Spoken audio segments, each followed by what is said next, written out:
Hello दोस्तों। आज हम पानीपत के युद्ध के बारे में हम पढ़ेंगे। ये काफ़ी इम्पोर्टेंट जो टॉपिक है वो होने वाला है, क्योंकि पानीपत के जो 3 युद्ध हैं वहाँ से हर बार हरियाणा जी के और इंडिया जी के इन दोनों में क्वेश्चन बनते हैं। और वैसे तो पानीपत के 3 युद्ध हम हरियाणा के कॉन्टेक्स्ट में करेंगे, लेकिन मेरी पूरी कोशिश रहेगी कि हम उस टॉपिक को पूरा है वो डिटेल में कवर करें। आपको आज मैं बाबर के बारे में बताऊंगा। बाबर का पूरा नाम क्या था, उसके पिता का नाम क्या था, उसकी माँ का नाम क्या था, पानीपत का पहला युद्ध के बीच में क्या क्या हुआ था, किसने कौन जीता था, कौन हारा था। उसके बाद पानीपत का दूसरा युद्ध पढ़ेंगे, फिर तीसरा युद्ध पढ़ेंगे। मतलब पूरा डिटेल के अंदर हम पढ़ेंगे। सिर्फ हरियाणा के कॉन्टेक्स्ट में नहीं, हम इंडिया के कॉन्टेक्स्ट में भी इस युद्ध को पढ़ेंगे, क्योंकि इंडिया जीके और हरियाणा जीके दोनों के अंदर यहाँ से क्वेश्चन है वो बनते हैं। तो अगर आपको इस लेक्चर को देखना है, अच्छे से समझना है, तो वीडियो को पूरा देखें। ठीक है, वीडियो को बिना स्किप किए देखें। तो करते हैं स्टार्ट आज का हमारा लेक्चर, पानीपत के युद्ध।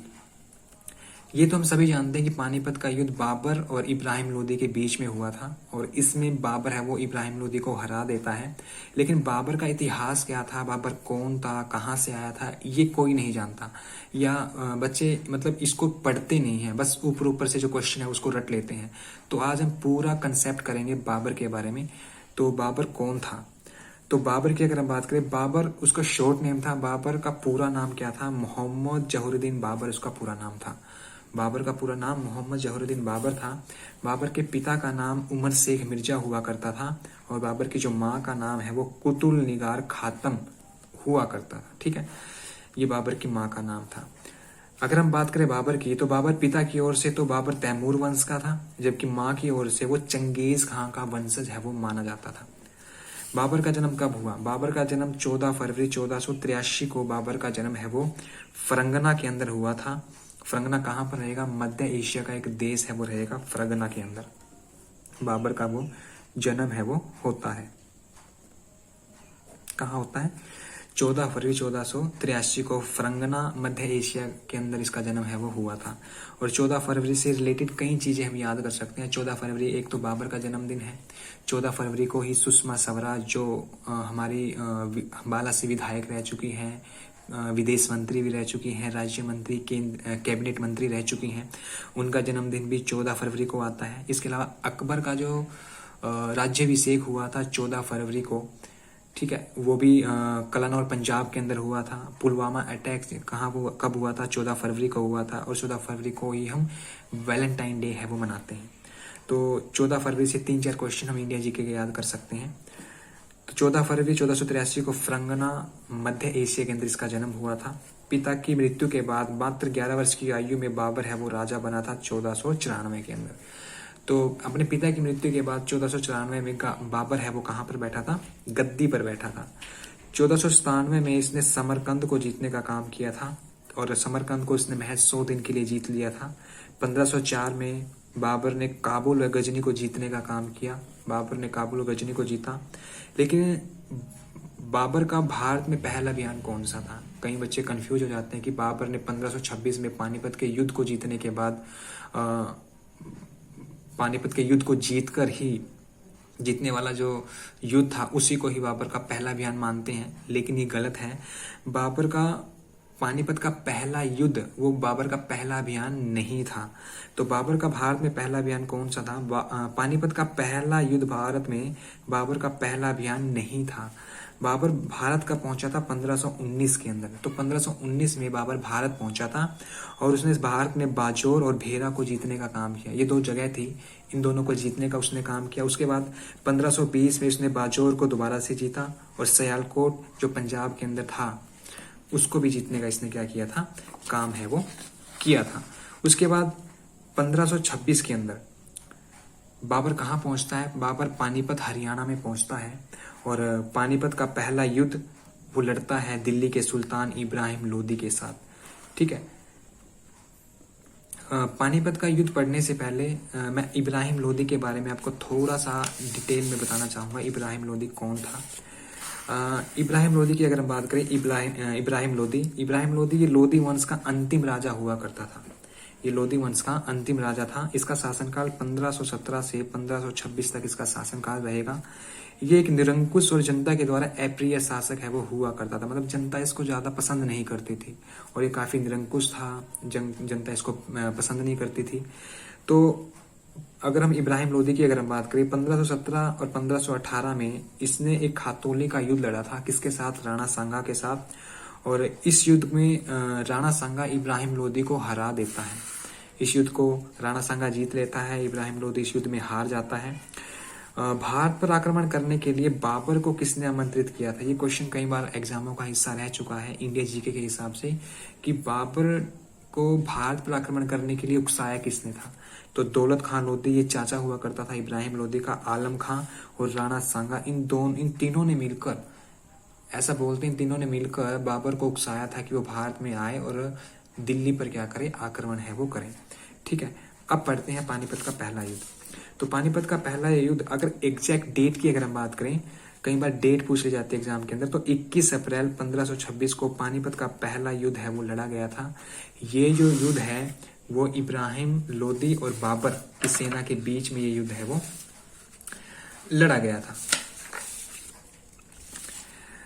अगर हम बात करें इब्राहिम लोदी की तुलना में कम सेना होने के बावजूद भी इस युद्ध को बाबर ने जीत लिया था। अब बाबर की सेना काफी छोटी थी, इब्राहिम लोदी की सेना काफी विशाल थी, फिर भी बाबर ने इस युद्ध को जीत लिया था। क्यों? क्योंकि बाबर ने कुछ टेक्निक्स का यूज किया था इस युद्ध को जीतने के बाद। इस युद्ध में इब्राहिम लोदी है वो मारा जाता है, इस युद्ध में इब्राहिम लोदी की मृत्यु हो जाती है, इस युद्ध को इब्राहिम लोदी हार जाता है। इब्राहिम लोदी दिल्ली सल्तनत का वो पहला ऐसा राजा था जो लड़ते वक्त युद्ध भूमि में मारा गया था। इससे पहले दिल्ली सल्तनत या दिल्ली की गद्दी पर बैठने वाले जितने भी राजा हैं, कोई घोड़े से गिरकर मर गया, कोई सीढ़ियों से गिरकर मर जाता है, कोई लू लगने से मर जाता है, लेकिन ये पहला ऐसा राजा था जो लड़ते वक्त मैदान में मारा गया था। इस युद्ध को मैंने बताया कि बाबर आसानी से जीत लेता है, क्योंकि बाबर की सेना छोटी थी, इब्राहिम लोदी की सेना ज्यादा बड़ी थी, लेकिन फिर भी बाबर इसको आसानी से जीत जाता है। क्यों? क्योंकि बाबर ने इस युद्ध में पहली बार तोप का प्रयोग किया था। क्योंकि तोपों का पहली बार प्रयोग पानीपत का जो पहला युद्ध जो 21 अप्रैल 1526 को हुआ उसमें हुआ था। तोप या बारूद रखने वाला पहला जो अगर राजा पूछे, पहला जो भारतीय राजा वो था विजयनगर साम्राज्य का तुल्लु वंश का राजा था, राजा कृष्णदेव राय। उसके पास अपनी क्या थी? तोप थी। और ये जो कृष्णदेव राय है ये विजयनगर साम्राज्य जो हम पढ़ेंगे, जिसकी स्थापना हरिहर और बुक्का ने की थी, जो संगम वंश के से 1336 के अंदर, उसके बारे में ही पढ़ेंगे। तो तुल्लु वंश का एक राजा था कृष्णदेव राय, तो बाबर इसका समकालीन था और बाबर इसकी तारीफ किया करता था। जो इसकी जो पुस्तक है बाबर की, 2 पुस्तक है, बाबरनामा और खते बाबरी। ठीक है, जबकि रॉकेट का प्रयोग करने वाला पहला जो भारतीय राजा वो था टीपू सुल्तान, और नासा का जो मेन डोर है उस पर किसकी फोटो लगी है? टीपू सुल्तान की फोटो है वो लगी है। बाबर ने इस युद्ध को जीतने के लिए तुलनुमा प्रणाली का प्रयोग किया था। एक प्रणाली है युद्ध लड़ने की जिसको बोलते हैं तुलनुमा प्रणाली, उसका यूज किया था बाबर ने तोपों को उस्मान प्रणाली से सजाया था। और बाबर के 2 तोपची, ये पूछे जाते हैं एग्जामों के अंदर, बाबर के 2 तोपची जिन्होंने युद्ध को जीतने में बाबर की हेल्प करी, सहायता करी, वो कौन से हैं? एक है अली, दूसरा कौन सा है? मुस्तफा। ये 2 तोपची बाबर के अक्सर एग्जाम के अंदर है वो पूछे जाती हैं। उसके बाद हमें पता है कि इस युद्ध में इब्राहिम लोदी है वो मारा जाता है। तो इब्राहिम लोदी का मकबरा कहाँ पर रहेगा? पानीपत के अंदर। मरने के बाद उसको पानीपत के अंदर दफना दिया गया था। इस युद्ध को जीतने के बाद बाबर ने पानीपत में एक मस्जिद का निर्माण करवाया था और उस मस्जिद का नाम रहेगा काबुली बाग मस्जिद। और ये मस्जिद कहाँ पर रहेगी? पानीपत के अंदर है वो रहेगी। और ये हरियाणा जीके का क्या रहेगा? इंपॉर्टेंट क्या रहेगा? क्वेश्चन रहेगा कि बाबर ने पानीपत के पहले युद्ध को जीतने के बाद कौन सी मस्जिद का निर्माण करवाया था? तो काबुली बाग मस्जिद का क्या कराया था? निर्माण करवाया था। ये जो मस्जिद है वो काले रंग से बनाई गई थी, लेकिन इसका जो मुख है, इसका जो मेन डोर है वो मक्का की तरफ था। इस मस्जिद में चबूतरे का निर्माण उनके बेटे हुमायूं ने करवाया था। ये क्वेश्चन भी अक्सर एग्जामों का हिस्सा होता है कि बाबर ने जो मस्जिद बनवाई थी काबुली बाग मस्जिद, उसके अंदर जो चबूतरा था, उस चबूतरे का निर्माण किसने करवाया था? उसके बेटे हुमायूं ने करवाया था। इस युद्ध को जीतने के बाद बाबर ने कौन सी उपाधि धारण की थी? कलंदर की उपाधि है वो धारण की थी। ठीक है, उसके बाद अगर हम बात करें 1527 में 1526 में बाबर ने किसको जीता था? पानीपत को जीत लिया, या पानीपत के युद्ध को जीत लिया। 1527 की अगर हम बात करें, 1527 में बाबर ने खानवा का युद्ध लड़ता है। बाबर ने खानवा का युद्ध है वो लड़ा था, किसके साथ? राणा सांगा के साथ। और राणा सांगा ये एक भारतीय राजा था जिसका असली नाम क्या होता था? संग्राम सिंह होता था। और बाबर इसके साथ युद्ध लड़ता है और इस युद्ध को बाबर है वो जीत लेता है। और इस युद्ध के बाद भारत के अंदर जो मुगल सत्ता है वो पूर्ण रूप से स्थापित है वो हो जाती है।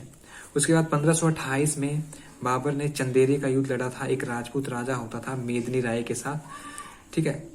उसके बाद 1529 में घाघरा का युद्ध लड़ा बाबर ने महमूद लोदी के साथ या फिर अफगानों के साथ। अक्सर एग्जाम के अंदर ये क्वेश्चन आता है कि लोदी वंश समाप्त कब हुआ? तो लोदी वंश समाप्त हुआ था पानीपत के पहले युद्ध के बाद। लेकिन अगर लोदी वंश पूर्णतः समाप्त कब हुआ? तो 1529 में घाघरा के युद्ध के बाद लोदी वंश पूरी तरह से समाप्त हो गया, क्योंकि इस वंश का अंतिम जो राजा था वो महमूद लोदी, उसको बाबर ने मार दिया था, ठीक है। इसके अलावा घाघरा का युद्ध है वो एकमात्र ऐसा युद्ध था जो जल और थल दोनों जगह पर लड़ा गया था, यानी जमीन पर भी और पानी में भी ये युद्ध है वो लड़ा गया था। उसके बाद 1530 में बाबर की क्या हो जाती है? मृत्यु है वो हो जाती है, बाबर का देहांत हो जाता है। तो बाबर ने जितने भी युद्ध लड़े हैं 1526 से लेकर 1530 तक, इसकी एक ट्रिक है इन युद्धों को याद रखने की। वो क्या है कि बाबर आया, पानी पिया, पानी यानी पानीपत का युद्ध 1526 के अंदर, खाना खाया यानी खानवा का युद्ध, चाय पी चंदेरी का युद्ध, और घर गया यानी घाघरा का युद्ध, घर चला गया यानी घाघरा का युद्ध है वो लड़ा था। तो 1526 से लेकर 1529 तक के चार जो युद्ध है वो हम इस ट्रिक से याद है वो कर सकते हैं। तो ये था हमारा पानीपत का पहला युद्ध जो बाबर और इब्राहिम लोदी के बीच में हुआ। बाबर इस युद्ध को जीत लेता है, इब्राहिम लोदी हार जाता है। उसके बाद अब हम पढ़ेंगे पानीपत का दूसरा युद्ध। पानीपत का दूसरा युद्ध पानीपत का दूसरा जो युद्ध है वो 5 नवंबर 1526 को हुआ था। ये युद्ध मुगल बादशाह अकबर व हेमचंद्र विक्रमादित्य के बीच में हुआ था। इस युद्ध में हेमचंद्र विक्रमादित्य मारा जाता है और इस युद्ध को अकबर है वो जीत लेता है। अगर हम हेमचंद्र विक्रमादित्य की अगर हम बात करें, इसको शॉर्ट फॉर्म में हम हेमू भी बोलते हैं, और ये एक भारतीय राजा हुआ करता था और इस युद्ध में ये हार जाता है और अकबर इस युद्ध को जीत लेता है। अगर हम अकबर के बारे में थोड़ी सी डिटेल पढ़ें, वैसे अकबर का जो टॉपिक है वो इंडिया जीके का टॉपिक है, यहाँ पर हम ज़्यादा कवर नहीं करेंगे, थोड़ा सा ही अकबर के बारे में मैं बताऊंगा जो थोड़ी सी डिटेल है। पहला कि अकबर का पूरा नाम मोहम्मद जलालुद्दीन अकबर है वो हुआ करता था। अकबर के पिता का नाम क्या था? हुमायूं था। अकबर का जन्म कब हुआ? अकबर का जन्म 1542 में राजा बीरसाल के महल के अंदर हुआ था। अकबर को बचपन में किसने पाला था? दाया माँ ने अकबर को पाला था। अकबर क्या था? एक अनपढ़ राजा था। अकबर क्या था? एक अनपढ़ राजा था। अकबर का राज्याभिषेक कब हुआ? 14 फरवरी 1556 को पंजाब के कलानौर में अकबर का क्या होता है? राज्याभिषेक होता है, उसका राज्यारोहण है वो कर दिया जाता है, ठीक है। उसके बाद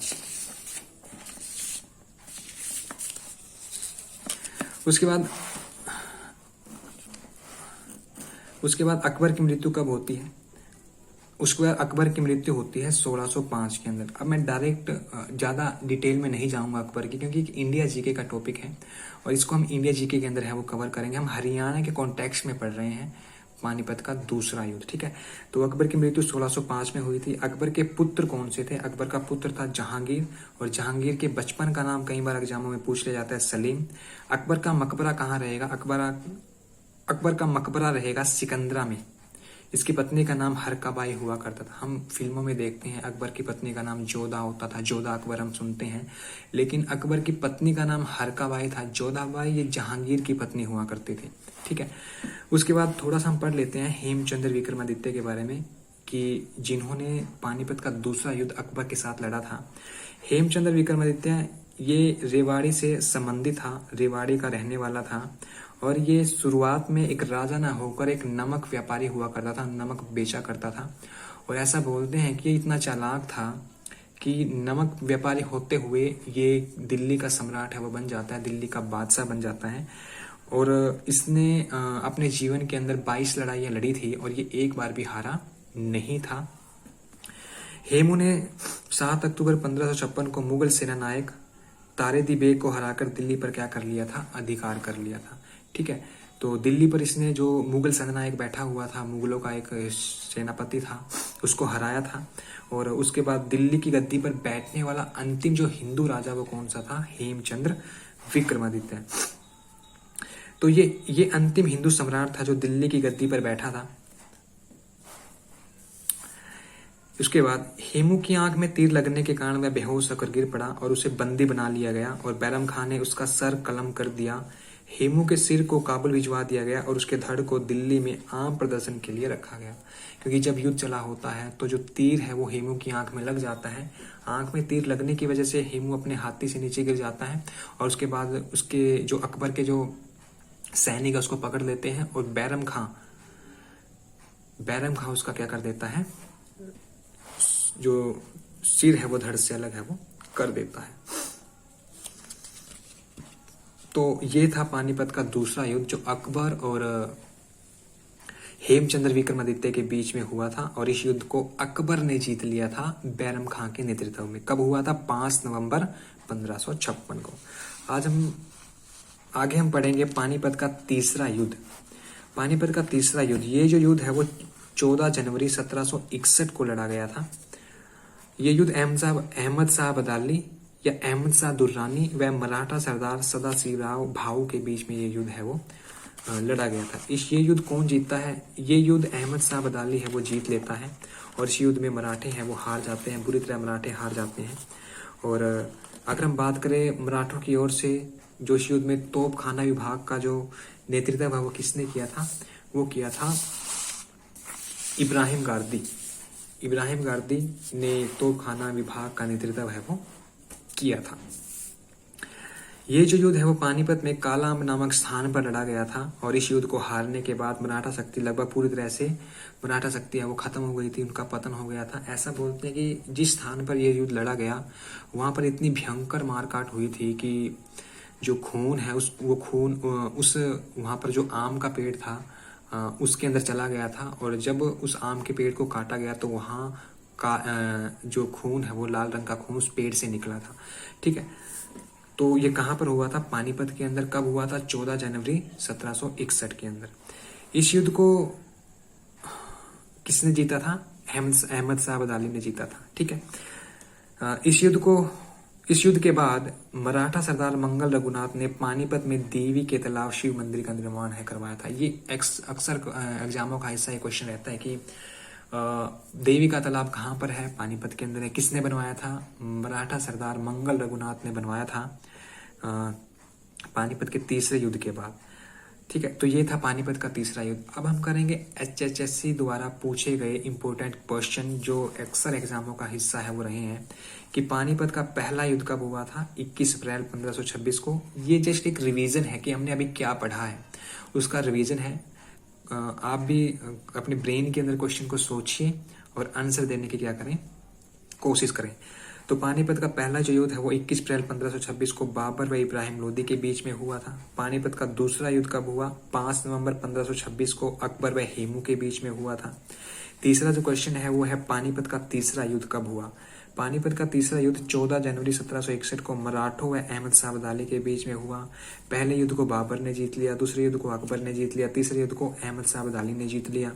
और 14 जनवरी को हम कौन सा दिवस मनाते हैं, मराठा दिवस मनाते हैं। ठीक है, पानीपत के पहले युद्ध के बाद बाबर ने किसका निर्माण करवाया था, काबुली बाग मस्जिद का निर्माण करवाया था। कहाँ पर रहेगी, पानीपत के अंदर। लेकिन इसके अंदर चबूतरे का निर्माण किसने करवाया था, हुमायूं ने करवाया था। कौन सा पत्थर यूज हुआ था, काले रंग का पत्थर हुआ था। बाबर पहली बार भारत का पहुंचा या बाबर का भारत में पहला अभियान कौन सा था, बाबर भारत में 1519 में पहली बार पहुंचा था।